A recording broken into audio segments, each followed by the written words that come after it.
To provide security if the office of the Vice President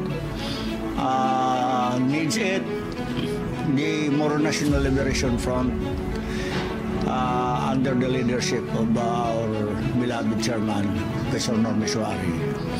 We will make initiative and provide security details kung kailangan ng Vice President. Tumawag na sa akin yung mga retired MNLF integris, yung mga commanders natin sa ground ng MNLF.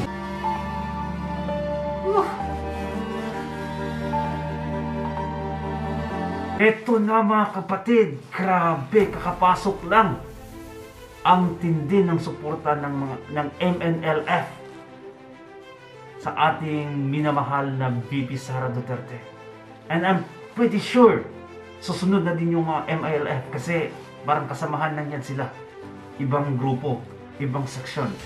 And to tell you kapatid, hindi ibinalita to ng mga mainstream media.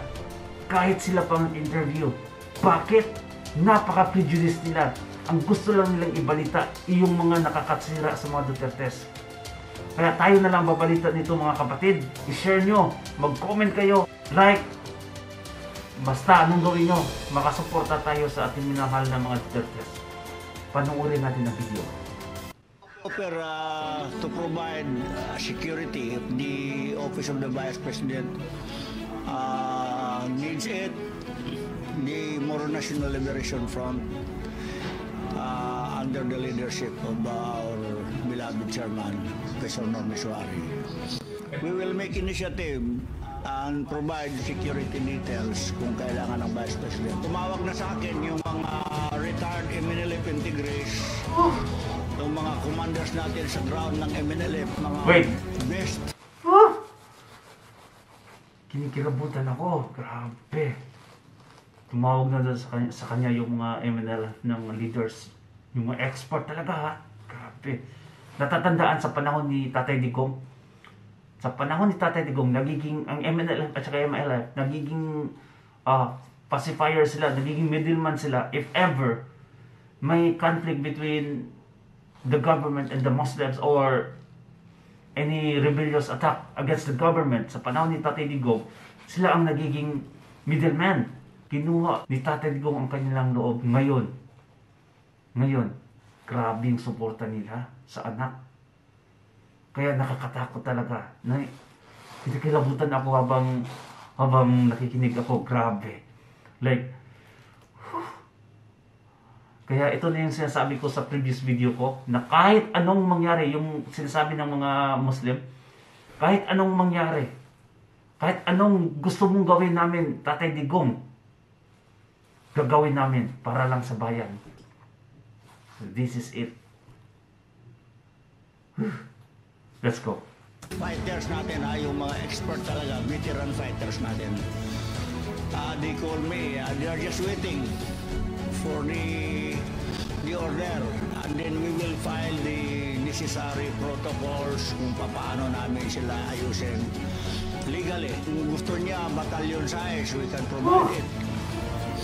Anyway, that is just for security reason. Take it not offensive to the other parties.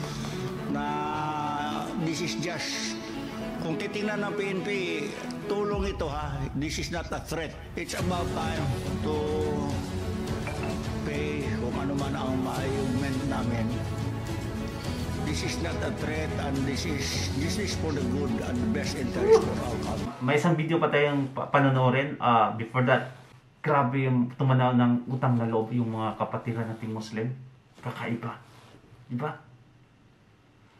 Yan yung makukuha mo sa mga Muslim pag maganda yung trait mo sa kanila.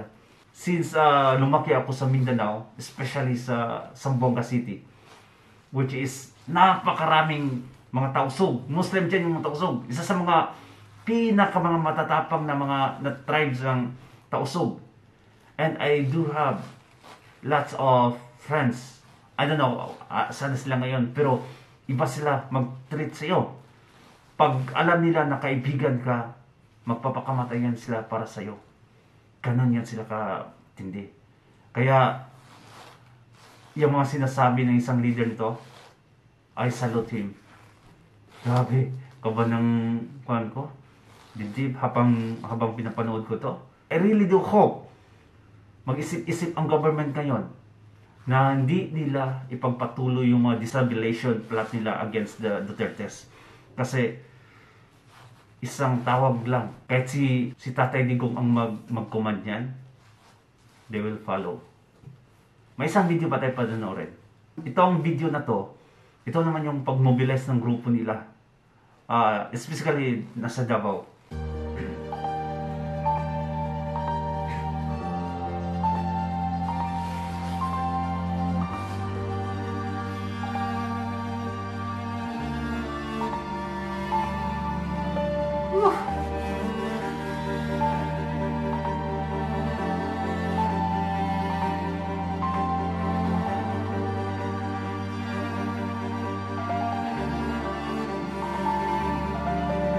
Duterte administration, ML for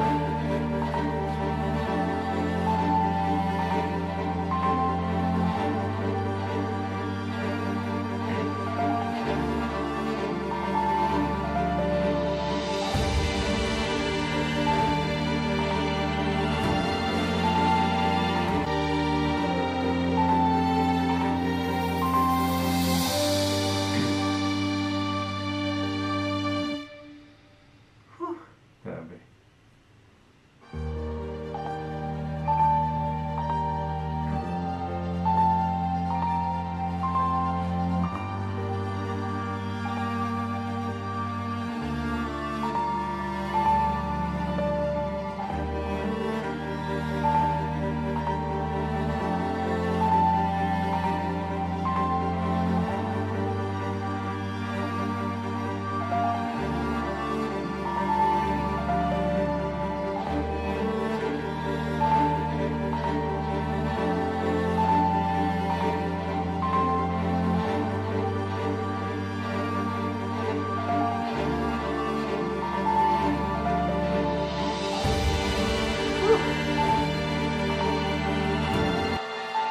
Alright.